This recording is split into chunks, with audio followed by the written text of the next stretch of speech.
येवला शहरात सुरेखा पैठणी शोरूममध्ये ग्राहक बनून आलेल्या दोन वृद्ध महिलांनी दुकानदाराला बोलण्यात व्यस्त ठेवून तब्बल 1.5 लाख रुपयांच्या महागड्या 6 ते 7 पैठण्या हातोहात चोरून नेल्या।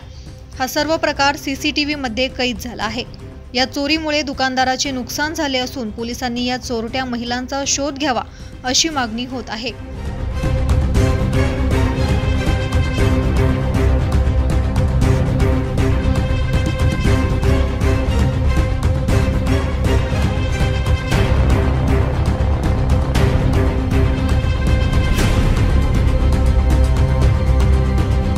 दैनिक भ्रमणसाठी प्रतिनिधी दीपक सोनवणे, येवला।